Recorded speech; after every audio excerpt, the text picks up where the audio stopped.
The implications of October 7, 2023 are still being felt around the world. And with me here today to understand further those revelations coming out of that horrific day is a friend and author, Barbara Kay. A clear path forward requires looking back and learning. Good public policy requires human connection. It's a consideration of the facts, applying common sense and innovation. It's urban, it's rural, it's real life. We all have something to contribute. We all have a responsibility to get informed because there's a little piece of Canada in all of us, isn't there? Let's learn on this path together. This is Leaders on the Frontier. Barbara writes extensively. She's an author, and you can find her in the Epoch Times as well as the National Post and so many other publications. So a warm welcome to you, Barbara, for joining us today. Thanks, David. It's really a pleasure to be here. Well, it's a pleasure to have you, and I know this is a difficult topic when we reflect on the horrible violence that's being felt now by both the people of Israeli, Palestinians, and so many others in the Middle East. But I really do appreciate you coming on to help us better understand not only October 7, but what I would refer to as revelations, kind of a domino effect coming out of October 7 that really help shed a light on very important issues that we as Canadians face and the world faces. So I want to begin with a fairly basic question, and that is, help us understand what Hamas is. Well, Hamas is designated as a terrorist group in Canada and the United States and many other Western nations. Hamas is a group that was born of the Muslim Brotherhood. It's an Islamist. It's an Islamist group that is part of a general Islamist revival that is springing up in various places around the world. They are all loosely tied together in terms of their triumphalist, supremacist message. So you have Al Qaeda, you had Islamic State, you have the Houthis, that the Houthis group. I'm sorry, I forget their Arab name, and the Taliban. So they all have Hezbollah, of course. They all have somewhat different focuses. Some are more violent than others. Some are more, but they all have in common that they are a theocratic and Islamist supremacist group. So Hamas was formed in the 1980s by the Muslim Brotherhood, and it has since then, it was a fledgling group, and since then it became powerful, and it established itself in Gaza as a resistance movement. It began actually as a kind of, just as Hezbollah has a sort of humanitarian arm, a social service arm, but it's essentially it's a guerrilla group with supremacist leanings and virulently anti-Semitic. All of the Islamist groups are anti-Semitic to one degree or another. Hamas is, I would say, rabidly so. And Yeah, that it's is, really, yeah. for me, I find it hard to kind of wrap my head around this, but there's certainly a long history. And if I think of conversations I've had with, eminent experts such as Dr. Philip Saltzman, a cultural anthropologist, he'd certainly underline a number of points that you made, is that this is in many ways a religious war, that Hamas sees its mission to undertake genocide against the Jews, to drive them into the sea, so to speak. So that would be in keeping with your understanding as well. Is that right, Barbara? Well, I mean, they've made no secret of their ambitions. Their 1988 charter, uh, Mm-hmm. the very second paragraph is Israel will exist and will continue to exist until Islam will obliterate it, just as it Wow. obliterated others before it. So when they say Israel, they mean Jews. They do not want a Jewish state in their presence because they do not believe that Islam permits Jews to live amongst Muslims unless they are, of course, in a position of dimitude, or as they used to be hundreds of years ago. But they will not live in equality with Jews in any political sense. That's anathema to them. So their 1988 charter, it's very straightforward, and it is a manifesto that Hmm. says we will eradicate the Jews. But it's sort of interesting when they made common cause with the left, a lot of leftists weren't too comfortable with the anti-Semitic language. So interestingly, in 2017, they changed their charter. It reads completely differently. In Oh, 2017, they took away all the, we're going to kill all the Jews, and it became Zionism is evil. Not, before it was the Jews are evil. Now it's Zionism is evil. It's a racist undertaking. mhm. It's a colonialist undertaking. They started using all the buzzwords that appeal to the left. Oh, And interesting. so, I wasn't aware of that change in yeah, 2017. Wow. yeah. So So, in that so, context, I think, Barbara, one of the things I find hard to understand is how Hamas has systematically, as a military strategy, as a tactic, used their own civilians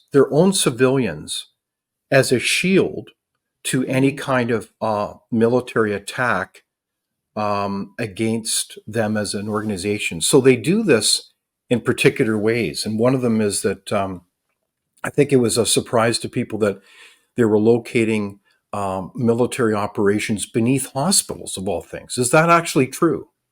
Oh, yes, it's completely true. And if you follow on a daily basis the IDF reports, there are channels, there are numerous IDF people that are guiding you through the events of the day. They show you, they have Oh, footage. The Israeli army, the IDF.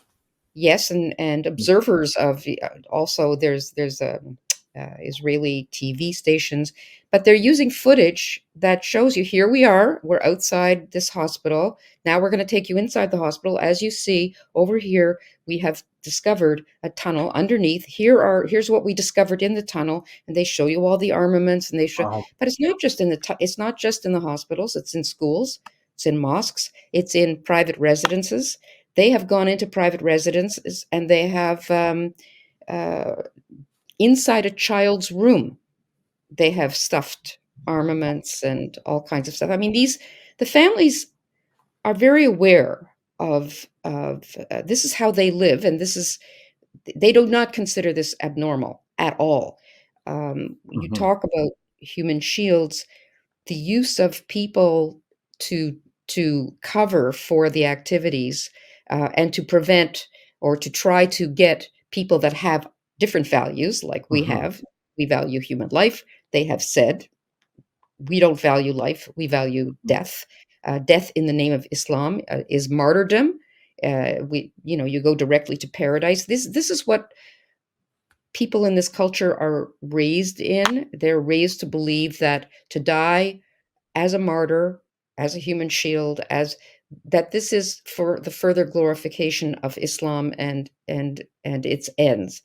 We're Wow. we're dealing with a culture that is so radically different from in its values and principles that it's very difficult for people to actually give credence to the words of the leaders themselves, who say very outright, every baby that dies is good for us. Every child that die. I mean, they are very out there in terms of presenting these tactics, and since we can't believe that people could be so Hmm. monstrous, we say, oh no, no, that's just rhetoric. They don't Yeah. really mean that. They love their children as much as we do, and um, when they're grieving just as much.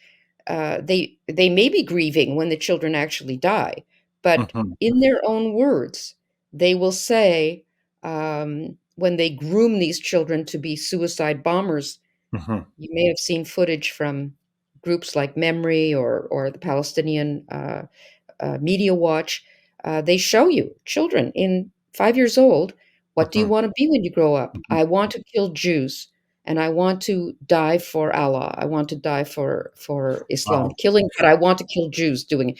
they are indoctrinated from earliest childhood into this cult.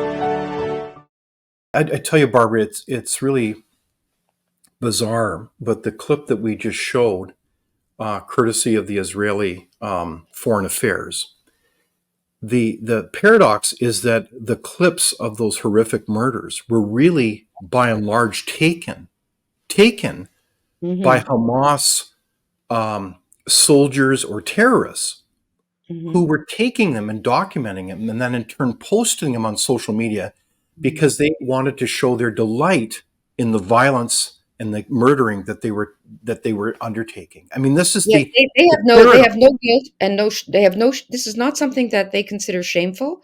They Yeah, consider this something to be proud of. We saw one clip. I'm sure you've seen it, of a man calling his parents uh, on uh, WhatsApp, yes, or he's calling them yeah, and say, go to my WhatsApp, you'll see I wow, killed 10 Jews.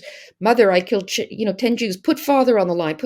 So yeah, and the parents were like, oh, yes, that's fine. That's fine. But it's time to come home now. It's time to come home. yeah, By the way, these were not just Hamas fighters that went into Israel. They were accompanied by many, I think maybe a couple of hundred of civilians who came for, like, as if it was like a joyride, and they participated. They participated. Uh, it runs like a streak of um, a kind of passion that runs through the entire culture. Very difficult for us to okay, appreciate.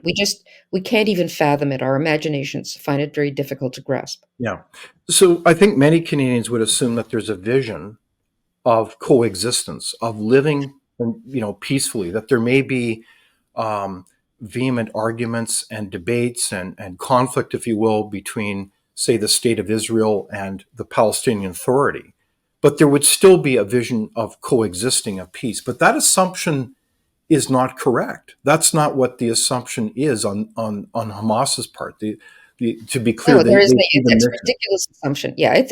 it's an absurd assumption to make, and it's never going to happen with Hamas. That is 100%. With the Okay. Palestinian Authority, there was a possibility. It's a very corrupt and very weak. And if you look at the polls are far more supportive of Hamas than they are of the Palestinian Authority, of Okay. Fatah. So there's no question that Fatah has not got the trust of the people. They are not capable of going in to govern Gaza.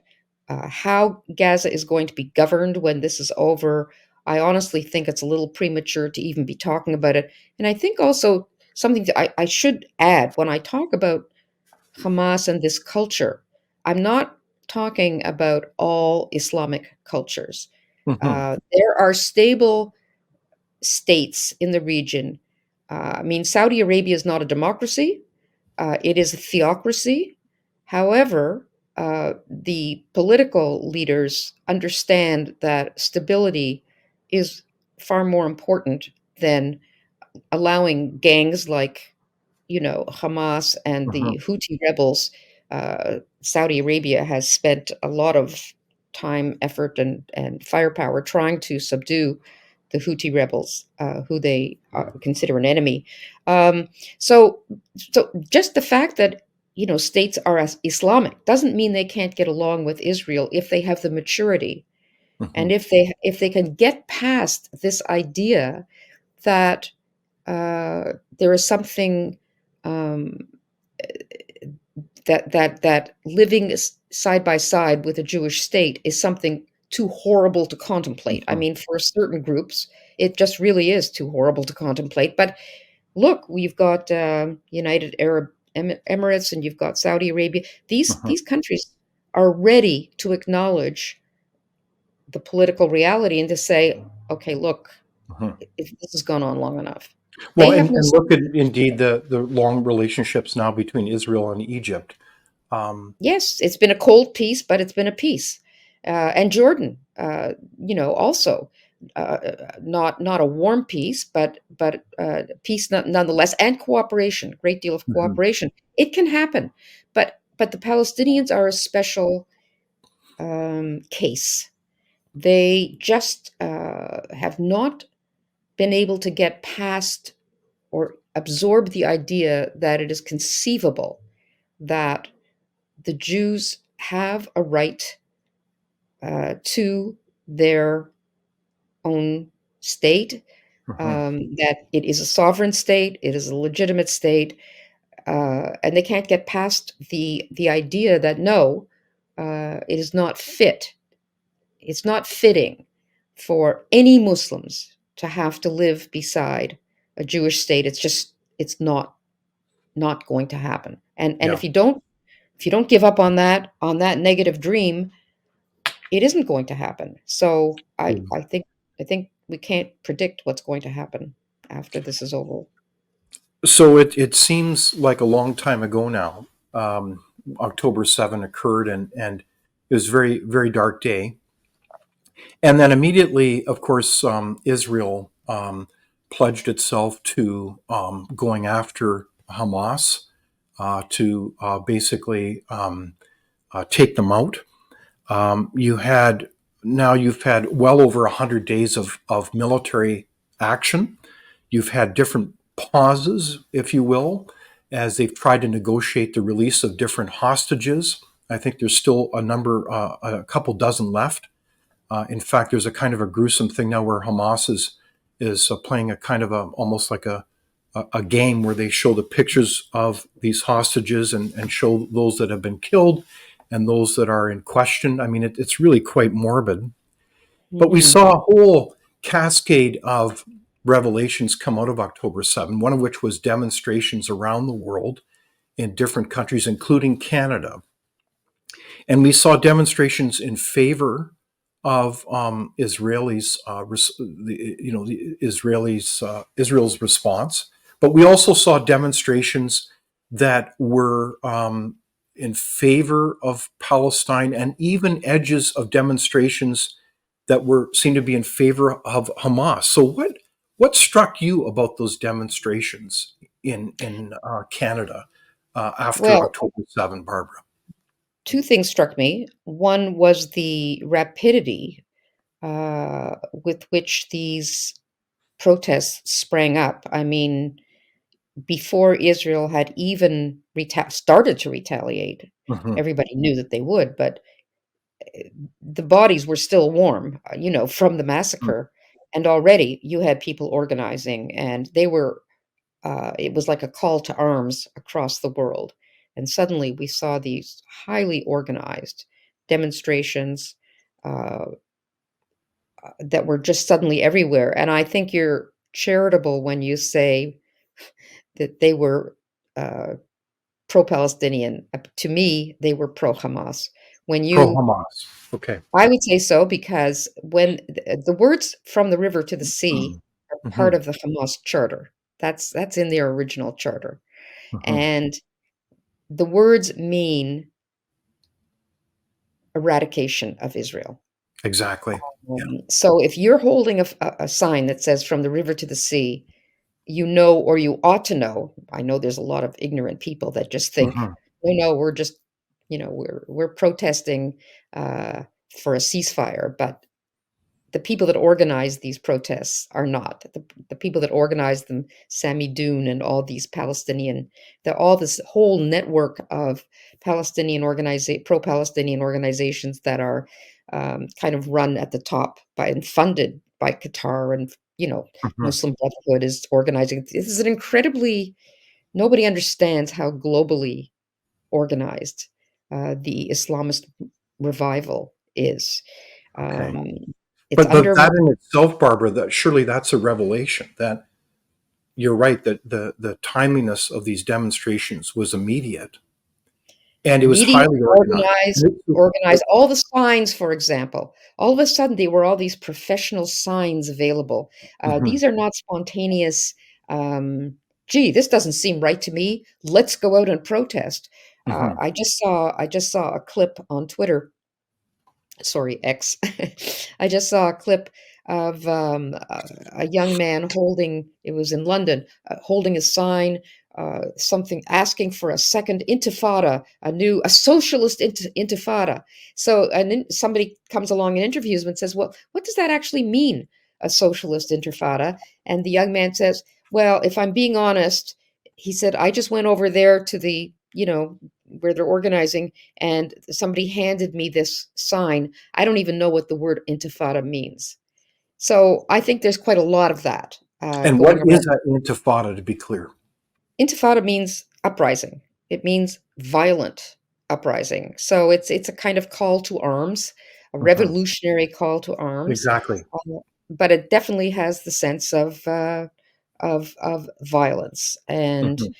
uh, so when people call for that, I think a lot of people really don't understand what they're calling for, and so they're actually calling for more violence when they call for intifada. Yeah. So it's quite disturbing because but the organizers are clearly advocating intifada, armed Yeah. revolution, Hmm. and in many cases genocide against Jews. Hmm. And against Israel. So this is very disturbing.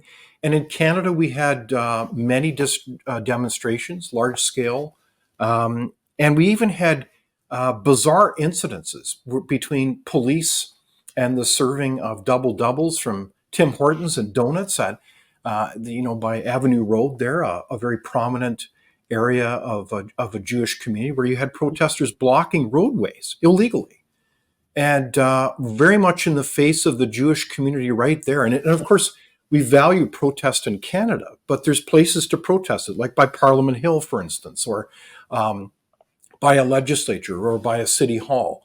But that's not what was happening. And then you had the police show up with coffee and donuts as almost like a bizarre public relations gesture. And I know that the Toronto police chief did give kind of an apology of sorts.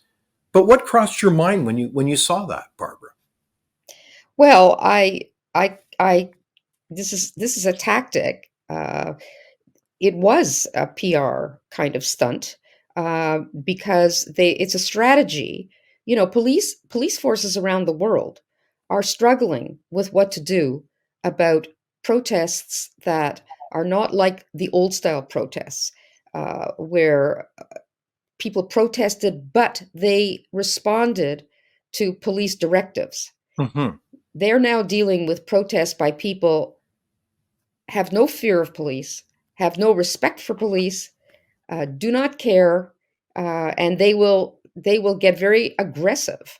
Hmm. So we've seen a lot of that in Europe, where they've called out. I mean, they've had you know people, police on horsebacks, they're wearing full SWAT team armor and everything, and they've actually, in some cases, been so surrounded by hostile people that they've actually retreated, and in some cases, they've even barricaded themselves when they haven't felt that they have enough police to deal with it. So there, around the world, you have police. Well, how? What do we do with these people? Aggression maybe isn't the best. So they're now trying techniques like establishing a kind of we're all in this together kind of thing, and we're don't think of us as your enemy. We're Hmm. actually, you know we want to get along with you, and we'll resolve this together kind of thing. And it's a strategy. Look, I don't blame them for looking for ways to lower the temperature on Hmm. the heat, the anger that's out there, but that was just the wrong place to do it. As you said, these people, if they were really if their object was to protest what Israel is doing in Gaza, then they should be in front of the Israeli consulate. They Hmm. should not Right. be in a Jewish neighborhood harassing and intimidating Jews. That Hmm. just shows you that all these protests about, no, no, no, it's not Jews that we don't like, it's Zionism that we don't like. That fig leaf is completely off. That's now being has been trampled into the muck. Nobody believes it anymore. You'd have to be very naive to believe that this is about Israel or Zionism. This is about Jews. They don't like Jews. Okay, so that's where, in the great Canadian tradition of healthy debate and spirited discussion and all the rest, in that great democratic tradition, we can have demonstrations. That's a very important Mhm. part and right of what it means to be Canadian. But as soon as we start putting on masks, as soon as we start trampsing into people's neighborhoods, then we're getting into a different territory, aren't we? Yes, playing with fire. Look, I think a lot of the reason that these protests became emboldened is because people took a good look into 2020 at the Mhm. BLM protests with Antifa and Right. the tremendous amount of intimidation, vandalizing of stores. Uh, the police didn't really do much about it. Burning buildings. In this country, we've seen 85 churches burned Mhm. and vandalized. Yeah. So And no charges. No yeah. charges. Okay, so what does that say to somebody who has their own issue? Well, I Mhm. don't care about the indigenous people, but hey, I do care about the Palestinians, Yeah. and if they can get away with burning 85 churches, maybe I can get away with breaking the windows of a Jewish Yeah. delicatessen, or I can Right. we can walk down the sidewalk Mhm. and scream at people and say whatever we want because Yeah. nothing's going to happen. And in Well, fact, and to be clear, Barbara, in Montreal, we did have attacks on synagogues, and we've had yes. attacks on people's homes as Jews. So Yeah. this is very disturbing. This is a Mhm. profound revelation. I think this is I'm very sorry to say, and I would love to be proven wrong.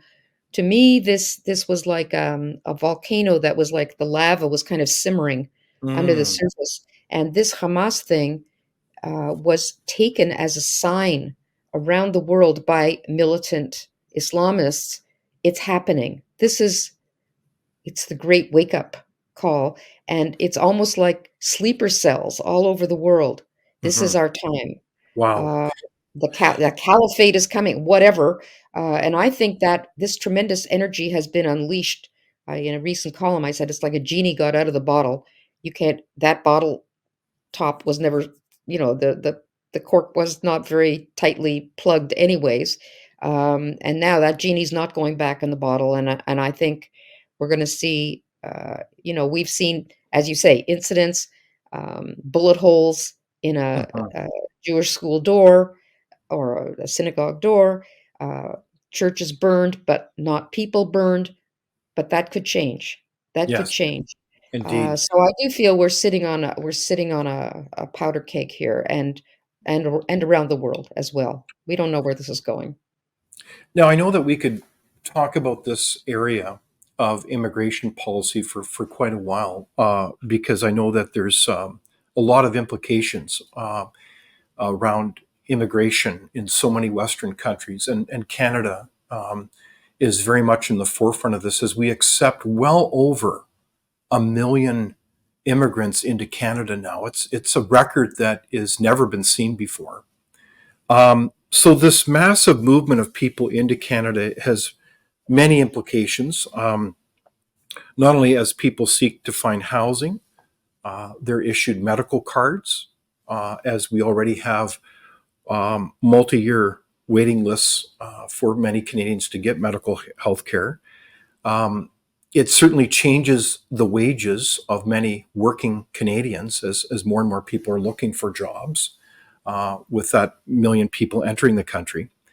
But it also relates to the theme in the context of our conversation around culture. Culture matters to a family, to a community and to a country. And when it comes to culture, are we, do you think, being naive then that we can just let anybody into our country Mhm. and not undermine our culture and our sense of shared democratic values and respect for what it means to be a Canadian, Barbara? No, you're not. I mean, I think the people doing this are either terminally naive. I think Justin Trudeau, part of his problem is extreme naivete, coupled with a very passionate dedication to leftist dogmas that he Mm, or downloaded into him when he was very young, and which he has never stepped away from. He believes in them. His father was quite left in certain ways. Cuba, he was a big fan of Cuba and China. And I think he's imbued with this ideas from the left that are troubling. And I think he also has a kind of romantic vision of Islam uh, that is kind of an interesting flaw in many Westerners who think their own religion is, outdated and boring mhm, and, mhm, of no value at all. But there's something very magical about these desert people with their flowing robes and their, mhm, interesting headgear and their apparent wisdom. And I mean, they know something that we don't.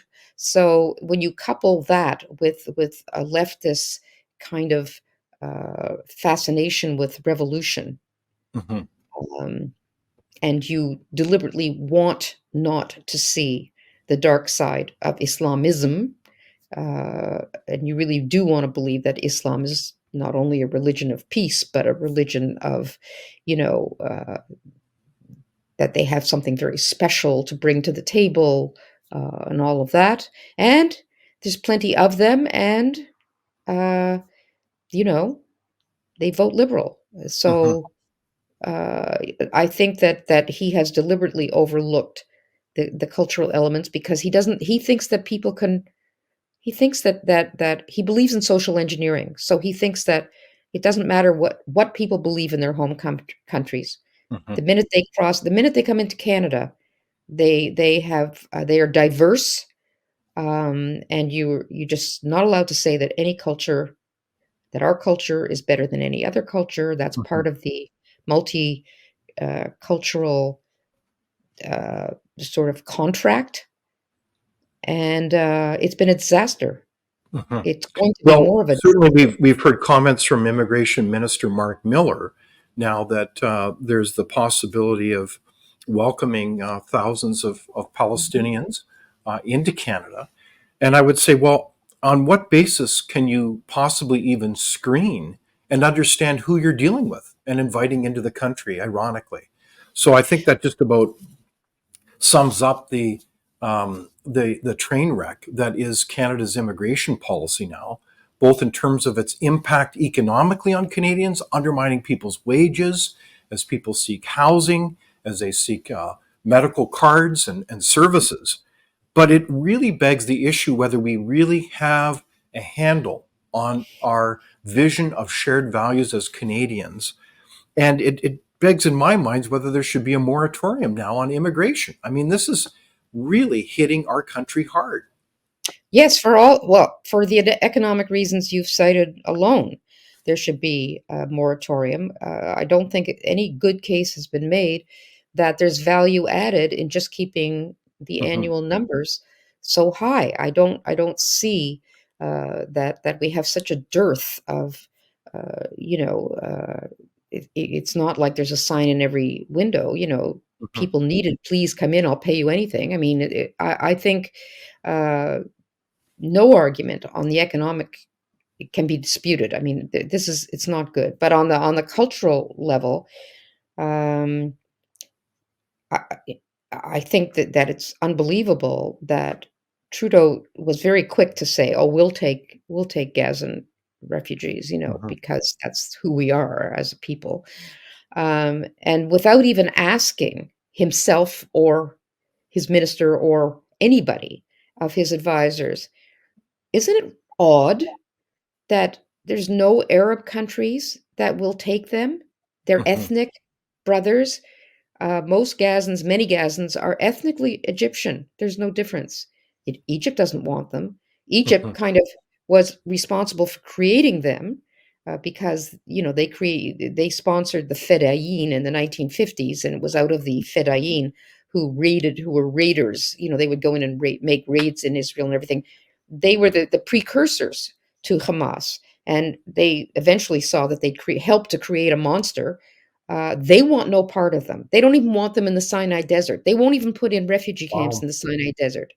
They want nothing to do with them. Mhm. Every country that took them in after 1948, Jordan, Lebanon, Iraq, uh, um, Tunisia, all of them found that they were a thorn in the side of their countries. All of them wanted to get rid of them. And Yeah. now Canada is going to be, but when they come to Canada, they're just going to be perfect, perfect Canadians Yeah. because that's what happens. So it truly is naive at best. Um, Another revelation I think that came out of October 7th, Barbara, was universities right across the Western world, including in Canada and, of course, the United States. There are many cases, I think, in Canada where we had, again, student groups, demonstrations, faculty weighing in vehemently in support of Hamas. In fact, we even had a particular case at a sexual assault center. I believe it was in at the University of Alberta. Pardon me, where the director issued statements in support of Hamas. I understand, and that person was later let go. But I would say if you were a Jewish student at the University of Alberta, you must have been horrified, Hmm. horrified to come across people, and this is certainly right across Canada. You had various universities weigh in, and really, I think we're quite reckless when it came to this need to take positions in favor of Hamas. It's spellbinding. What did you observe? I observed what you observed, that there was a tremendous tone of glee at what Hamas had accomplished, Mhm. and a lot of academics who just couldn't contain. They had to put it out on X, and they had to be out there Mhm. saying that this was an act of resistance whose time had come, and by any means necessary, and who absolutely, of course, the feminists did not want to know about all the horrible rapes, the gang Yeah. rapes, and no, they didn't want to know because uh, I mean, it was Hamas. So, and it was resistance. And so it was, that was extremely cruel. That was a quite a blow to women who, there were academics out there saying, well, we don't know for sure. Like they wanted to wait and see. It's very interesting. The whole Me Too movement was based Mhm. in believe her, Yes.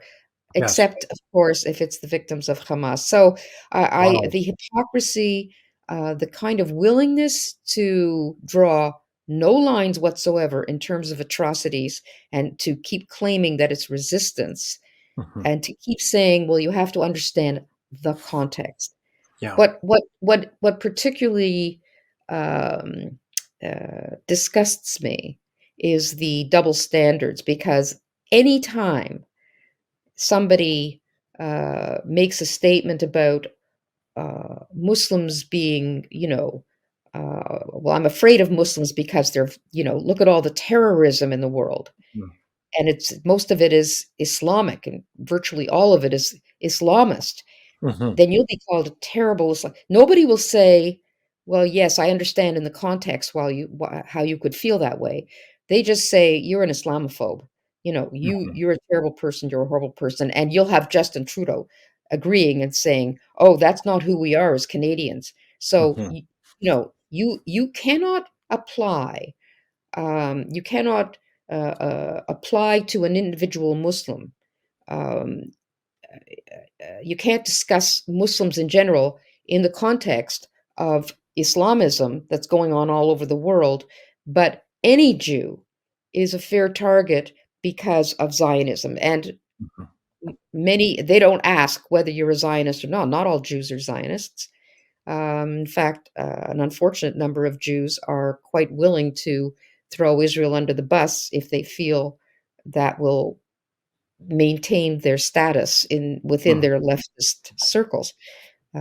So long answer to question, Yeah, but but sorry. Barbara, in many ways, it wasn't entirely a surprise for those of us who have certainly been involved or observed universities for years. It wasn't really entirely a surprise to see this kind of reaction as being very anti Israel, and I don't mean that in a simplistic way, but because they see commonly the lens of these issues they use is one of cultural Marxism, where everything is seen through the oppressor versus oppressed view. And Israel, they would say, is always the oppressor, Yeah. even when there are terrorists who come in, like Hamas, and literally butcher and murder 1,400 people. And take hostage of some 240 people, and it goes on and on. You said Marxist, and it reminded me instantly of Lenin's famous short but quite clear precept: who, whom, who is doing what to whom. In other words, if an oppressed group is doing terrible things to those who have been deemed oppressors, then Mhm. it's called resistance and it's fine. There's no Yes, boundaries to the exactly. violence that can be enacted. If an oppressor group, is rude to somebody at a checkpoint, then that is apartheid and violence. Mhm. The double standards are applied according to identity groups and according to Mhm. intersectionality. In the Marxist scheme of things, Jews cannot be oppressed ever because they think of Jews as white, even though half the Jews in Israel are brown. Uh, because they are Middle Eastern Jews from Arabic countries or Jews that were always there that never left, and they indistinguishable from Arabs. Um, but we are all white because white is our silo. Like Mhm. Jews are white, and we're colonialists because we came from Europe, but we didn't come representing countries. We came fleeing the countries, that so they're wrong when they say Israel is colonialist. They're wrong when they say or the Jews are colonialists. They're wrong when they say Israel's an apartheid state. They're wrong when they say um, uh, that Zionism is racism because it's the only country in the Middle East where people from different races and religions get along terrific. They're wrong on everything, but it doesn't matter because they've decided. Like, Exactly. They've decided that the narrative is that yeah, Israel is the oppressor and everything is seen through that simplistic, hate-filled exactly. lens. Yeah. Yeah. So one of the things I did want to share with our audience, of course, is the now famous clip, if you will, of a congressional committee under Congresswoman Elise Stefanik asking very pointed questions to the presidents of three universities: MIT, University of Pennsylvania, and of course Harvard. And I wanted to share this clip with us. Madam Chair, I'd like to yield the balance of my time to the gentlewoman from New York. Dr. Kornbluth, at MIT, does calling for the genocide of Jews violate MIT's code of conduct or rules regarding bullying and harassment? Yes or no? If targeted at individuals, not making public statements. Yes or no? Calling for the genocide of Jews does not constitute bullying and harassment? I have not heard calling for the genocide for Jews on our campus. But you've heard chants for intifada. I've heard chants, which can be anti-Semitic depending on the context, when calling for the elimination of the Jewish people. So those would not be according to the MIT's code of conduct or rules? That would be investigated as harassment if pervasive and severe. Ms. McGill, at Penn, does calling for the genocide of Jews violate Penn's rules or code of conduct? Yes or no? If the speech turns into conduct, it can be harassment, yes. I am asking specifically calling for the genocide of Jews. Does that constitute bullying or harassment? If it is directed and severe or pervasive, it is harassment. So the answer is yes. It is a context-dependent decision, Congresswoman. It's a context-dependent decision. That's your testimony today. Calling for the genocide of Jews is depending upon the context. That is not bullying or harassment. This is the easiest question to answer yes, Ms. McGill. So is your testimony that you will not answer yes? If it if the Yes speech or no? becomes if the speech becomes conduct, it can be harassment. Yes. Conduct meaning committing the act of genocide? The speech is not harassment? This is unacceptable, Ms. McGill. I'm going to give you one more opportunity for the world to see your answer. Does calling for the genocide of Jews violate Penn's code of conduct when it comes to bullying and harassment? Yes or no? It can be harassment. The answer is yes. And Dr. Gay, at Harvard, does calling for the genocide of Jews violate Harvard's rules of bullying and harassment? Yes or no? It can be, depending on the context. What's the context? Targeted as an individual, targeted at an individual. It's Severe, targeted at pervasive. Jewish students, Jewish individuals. Do you understand your testimony is dehumanizing them? Do you understand that dehumanization is part of anti-Semitism? I will ask you one more time. Does calling for the genocide of Jews violate Harvard's rules of bullying and harassment? Yes or no? Anti-Semitic rhetoric. When And is it crosses into anti-Semitic rhetoric? Anti-Semitic rhetoric, when it crosses into conduct that amounts to bullying, harassment, intimidation, that is actionable conduct, and we do take action. So the answer is yes, that calling for the genocide of Jews violates Harvard Code of Conduct, correct? Again, it depends on the context. It does not depend on the context. The answer is yes, and this is why you should resign. These are unacceptable answers across the board. So in my mind, that clip powerfully illustrates the kind of lens that we were just talking about, Barbara, where the presidents could not, even if their lives depended on it, they could not condemn the kind of blatant anti-Semitism and calls for genocide on their own campuses. They could not call it out and say, no, this is against our code of conduct at a university. So were you surprised by their stunning display of stupidity? I'm not sure if I would call it stupidity. They obviously all lawyered up and had the same lawyer who told them to just keep saying the same Indeed. nonsense. Yes. I was disgusted that not one of them would simply consult their own conscience, and that not one of them would say, "Of course, this should not be happening on our campus. I am deeply ashamed of the conduct." Like they just couldn't say it because that would be an admission. That would be an admission that there are there's a double standard on campus. They had to maintain the myth that context is so important, and I mean they didn't know what to say. So it wasn't stupidity, but it was a scramble to circle the wagons, so that they were very aware that they didn't want to upset their faculty or their the people whose goodwill that they depend on, because if they had said this was deeply shameful, for they would have come back to their campuses, and the campuses would have probably voted them out and said you have to quit because you should have defended the right of these protesters to say these things.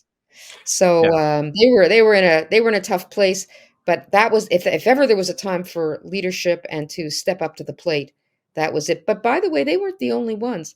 Uh, Former President Obama said virtually the same thing in an interview. Exactly. Yeah. He says, "We have to remember there's a history here, and we're all complicit," he said. "We are all complicit." I mean, he was hedging. He was also saying, "Well, look at the context. Yeah. Well, maybe it is genocide." You know, But how do you justify the horrific murder of human life like that? It is just breathtaking. well, I mean, you don't justify that kind of taking of human life. There are such thing as just wars and collateral damage. There's all Hmm. kinds of justifications for deaths that are unavoidable, or you Hmm. know. But uh, what this pogrom of October 7th met every single criterion for the word genocidal. The fact that they only killed 1,400 people, Hmm. or 1,200, whatever the final number was. The intention was to keep on killing if they hadn't been stopped. And it was very unfortunate that the response by the military was so long in coming. That's tragic in itself. But their intention was genocidal. I would call it a proto-genocide because it was a miniature genocide. It was like in Rwanda, uh, when the Hutus just with the machetes, like in one day, if you have the will, even in a very non-technological way, you can kill a lot of people if the passion is there and the will, and you have in your head the idea that the people you're killing are not real human beings, that they're a Indeed. form of yeah, that's I mean, that was in their head. That's their similarity with the Nazis, that they Hmm. believed they were killing subhuman beings. The difference, of course, is that they boasted about it, and the Nazis kind of kept their concentration camps like off screen, Uh, Exactly. Another revelation out of the revelation about universities post October 7, I think, was the whole. Um, I think this is for some donors and supporters of these universities, including in Canada. yeah, I don't know if they were naive or what was going on, but I think of the case of Bill Ackman. He's a well known, successful financier, a multi billionaire who has been a very generous supporter of Harvard University and has organized a campaign. And I think by and large was successful in some measure in actually having the president of Harvard resign then. Um, but do you think that that has been quite a wake up call to donors that give generously to universities, that you better scratch the surface and understand how this radical ideology of diversity, equity, and inclusion has really now infected universities? And why would you support them with your hard earned money? Why would you well, I do think that? that yes, And you're I so think Bill depressed. Ackman. Yes, I think Bill Ackman is representative of a class of donors, these super wealthy donors who got mugged by reality. And it really, because, I mean, he's Jewish, and I would say most of the donors that have been the quickest and the most, um, uh, how should I say, have been the most intense and agitated by what happened have also been Jewish. And they are, by the way, disproportionate. Jews are disproportionate donors to universities, Yes. and other cultural institutions. But he was an interesting case, as you say. Here's a guy who was obviously brilliant, who's obviously very tuned in. And he admitted himself in one of his long posts, I've read most of them, he admitted, he conceded quite um, happily that, look, I had no idea about all this Mhm. stuff. I did not know about that equity meant, or that diversity meant some groups were oppressed. And he didn't know the whole Mhm. Marxist underpinning. But that's because when you get to be in that league where you're giving 5 million, 10 million, whatever to a university, you Mhm. don't see what's on campus. You don't see what they're teaching. What you see is, a friendly face ushering you into dinner at the Mhm. faculty club with the president and people sucking up to you and telling you how great you are and, oh, look what your money's going to. Mhm. We're gonna put this beautiful new chemistry lab and we're gonna have, your name's gonna be on it. All, here's Yeah. this beautiful plaque. So it's very beguiling, very beguiling. And I know some big givers in Toronto. There's something very alluring about, Mhm. and this hospital wing was donated due to the Yeah. generosity in giant, giant, Mhm. giant letters. So they're not truly very interested Right. in what's going on at the grassroots level. They Yeah. they are happy to see, oh, look, our researchers have accomplished this and we've done that and we've saved this many lives and so that's exciting. That's exciting. You're taking part in these phenomenal achievements and your name's on it. So that's the problem is the donors are Mhm. um, they're kept away from the Well, underside I of what agree with you, and let's hope that, I mean, universities are not going to tell you as a donor of course. that they vehemently hate what you stand for, because there are, not all, but generally hardcore socialists at universities, and many of them, too many of them, I know this sounds surprising, are largely Marxists. I mean, that's how they self-describe themselves in faculties. There's not an intellectual diversity, and they That's certainly do right. not advocate for open markets in that grand democratic tradition. They are totalitarians by and large, and this is Well, why they came out in They're favor of Marxists who Hamas. Yeah, but they're Marxists who get along very, very well nowadays with corporation heads, and because the Yeah. corporations are very, very happy to put in the DEI programs and to like they're sucking up to each other. So uh, they like to be thought of as good citizens, the Hmm. corporations, and they love the idea of social justice. Social justice sounds so good, doesn't it? Yeah. It sounds Um, great. Wow. oh yeah. So. Uh, they're very happy to go along with all of the rhetoric and the diversity, equity, blah blah blah, the BLM. Hmm. They're happy to fund all that stuff, as long as because they're cowards. Yeah. They want to. Well, They just want to make money, you know. okay. For post October 7, let us hope that our eyes are open, that we understand where universities are at in this country, and understand that they're not about intellectual diversity. They're by and large, socialist, hard leftists, as They they are. self-describe themselves. And I would challenge anyone who donates to a university now to open their eyes and say, why am I doing this? And am I doing more harm than good? Well, it'll be So, a lot easier from now on to get to donors and to say, look at this guy, Bill Ackman. You think he wasn't happy to be a donor? Well, listen to what he has to say.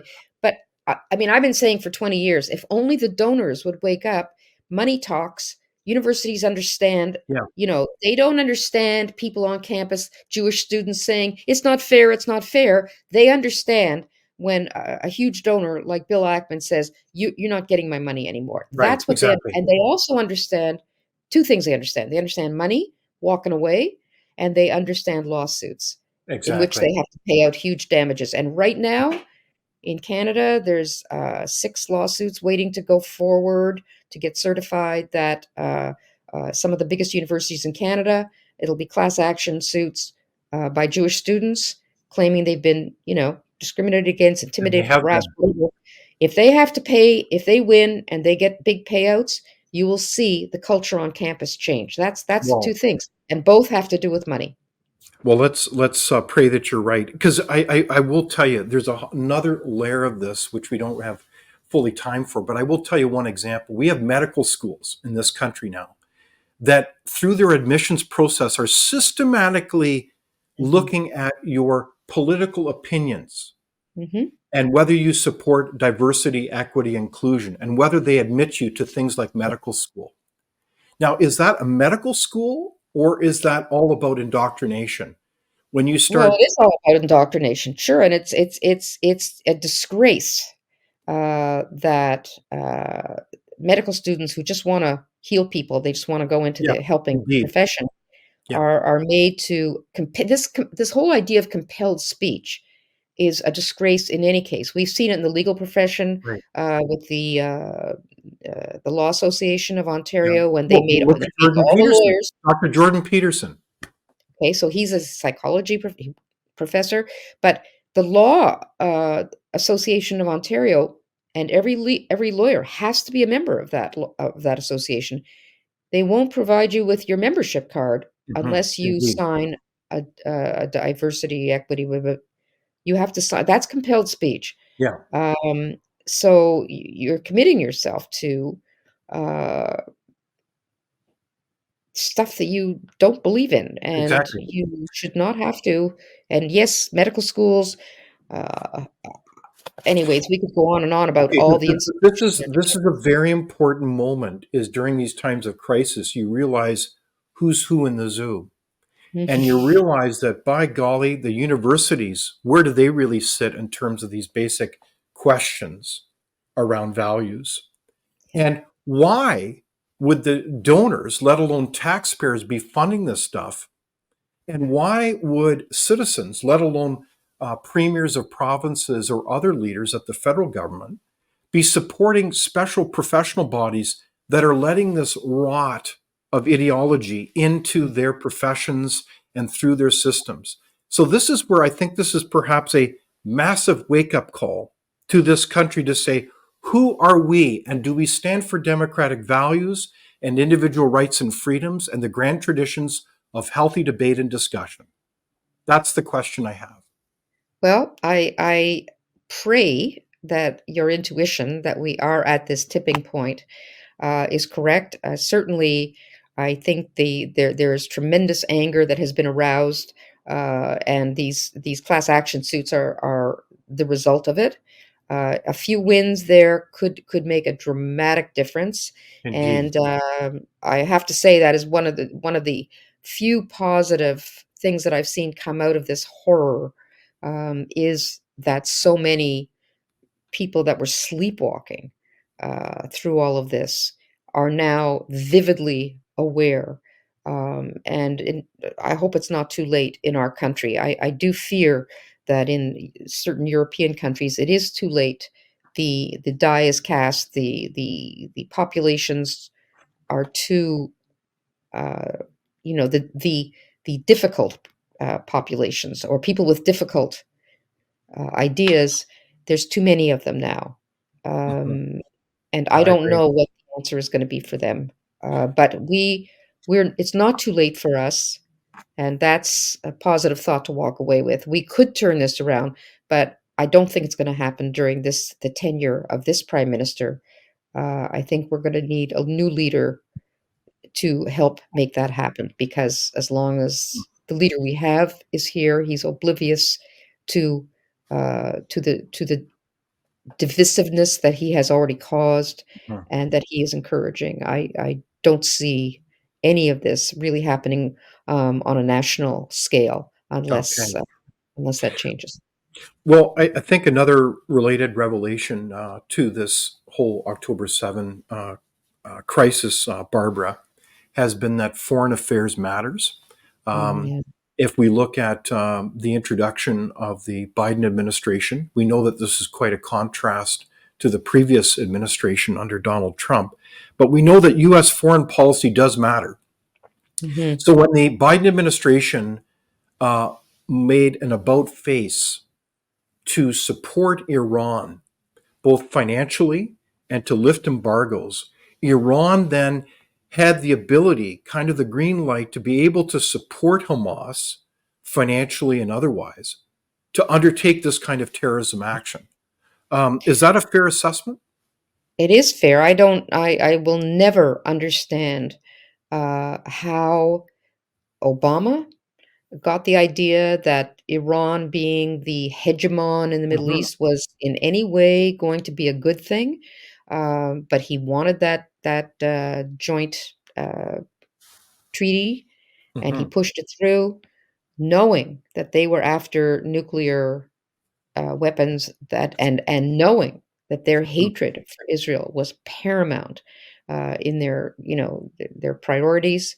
And now we have Iran as the axis, the crux of Yeah. all these Islamist groups. They're all tied to, some of them are Shia and some of them are Sunni groups that used to never get along, but now they have, this common vision of an Hmm. Israel-free Middle East.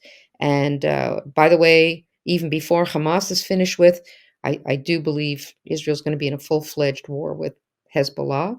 And that's why it's so necessary that they obliterate Hamas, because Hezbollah is watching very carefully what they're doing to Hamas. If they backtrack, if they walk away, Hmm. if they walk it back and say we can't do it, or we have to listen to public opinion, Hezbollah is saying, "Great, Hmm. now we know that they are the weak horse," as bin Laden Exactly. used. So we're just at the beginning, I think, of something much bigger, Hmm. and everybody's going to be sucked in. And speaking of foreign affairs, we also observe. I was astounded by, I don't know what to call it, the double speak, the lack of basic straight talk on behalf of Canada Yeah. on the foreign affairs stage. It occurred to me that we're blowing and sucking at the same time. It was just breathtaking, as we can't seem to articulate clearly our country's stance when it comes to these full cases before the international um, court, accusing Israel of genocide.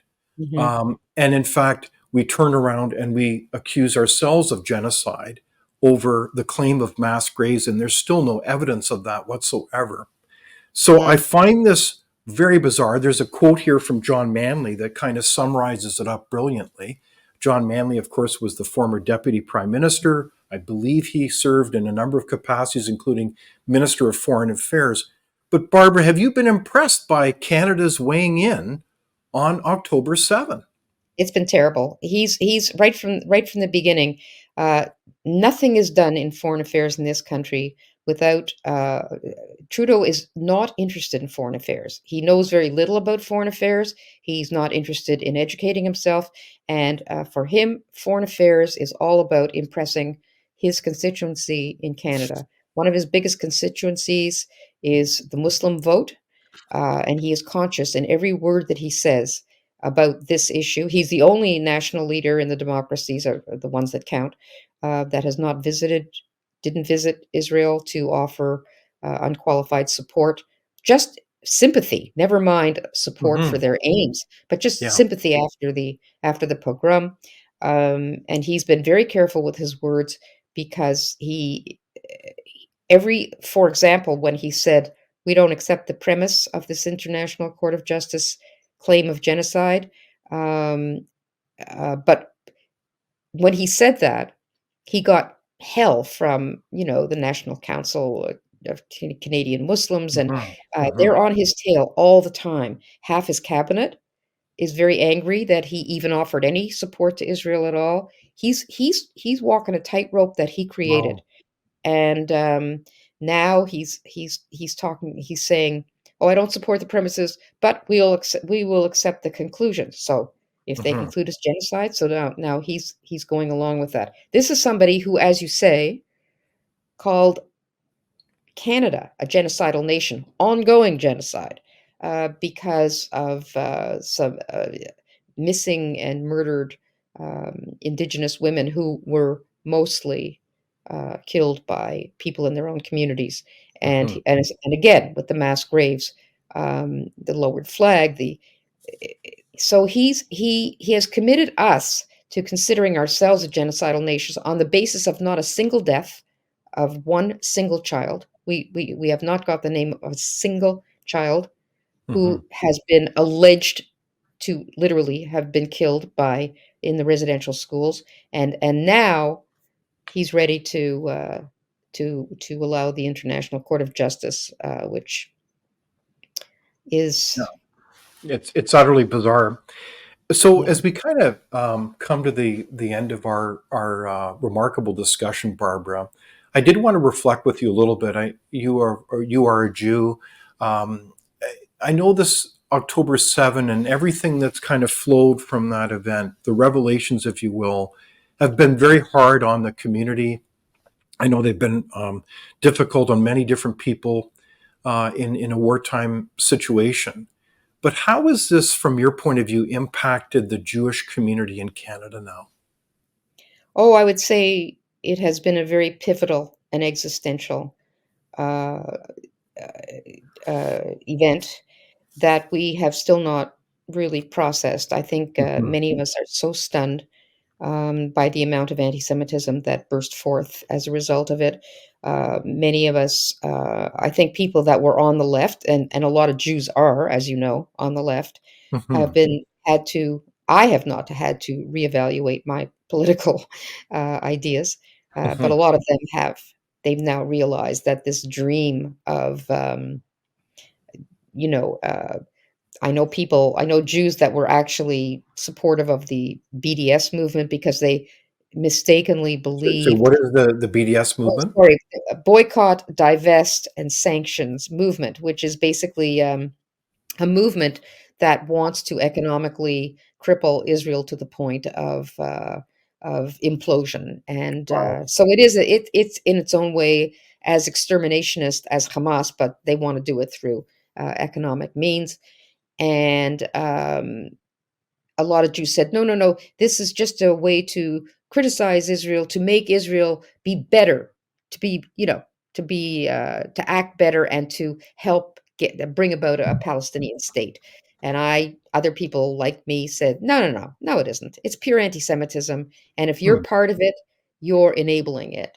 And they, Wow. no, no, really, we're just, we're idealists. And anyways, those people, and there are tons of them, those Jews, they're tortured today. They don't know what to do. They don't know what to do Wow. because it's all blown up in their face. Like they were naive, they were stupid, and now they're politically homeless, a lot of them.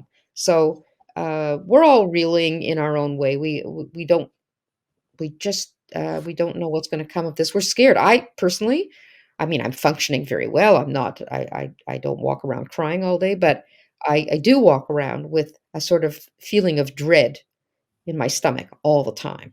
Mhm. I Wow. I don't know what the end game is here. I don't know what's gonna happen. Mhm. Wow. So, Well, I'm yes, sorry I to feel hear that, I Barbara. And feel I know it's very difficult. And, during a time of war, we pray not only for peace, but we want to act for peace within our own country, across all peoples. And surely this is a time, if it is to be of any value, is a wake up call regarding these revelations and also time for action. So, what can we as Canadians do to really, dare I say, renew our country in terms of both our democratic values and healthy debate, but what it means to be a citizen of this country? well, that's such a big question, David. I feel that, so many Canadians are and I hear from a lot of them, are so frustrated at what has happened to Canada in their lifetime, Hmm. and to watch the devalorization of what it means to be Canadian, to look at our armed forces, the Yes. shameful, the shameful uh, dereliction of duty at the top, and preoccupation with this ridiculous gender stuff when we are, and we don't have any submarines and we don't have any. So we have no, we have a, we have not, what are we taking pride in? People want to be proud of their country, Mhm. and I'm trying to think of one thing that in the last 5, 6, 7 years that I could say, as a Canadian, I am proud to say that what has Canada done in the last, you know, since 2015 that you could truly say, Canada makes me proud because I can't think of anything. Mhm. And I want to, and lots of other Canadians do too, and, they deserve leadership that gives them good reason to say it. Well, I'm very impressed by your way of thinking, Barbara, and your question. What are we proud of to be Canadians today? And let that be a question that will reinvigorate and renew our country as we think about the vision for our country. And I want to thank you then for joining our conversation today, Barbara. And I want to thank you for your wisdom and your courage for speaking up today. It's been a real pleasure to be with you, David. Thank you so much, and for your sensitivity and you're a great Canadian. Thank you so much, Barbara. Thank you for watching Leaders on the Frontier. We're a nonpartisan think tank. We explore ideas, policy, and practical solutions that can make a difference in the lives of Canadians. We do not accept any government funding. We work for you. Thank you for supporting Frontier. Visit fcpp.org to give. While you're there, be sure to check out our latest articles and research. Without open discussion and debate, you're not thinking, nor are you free. Comment below. We'd love for you to join the conversation.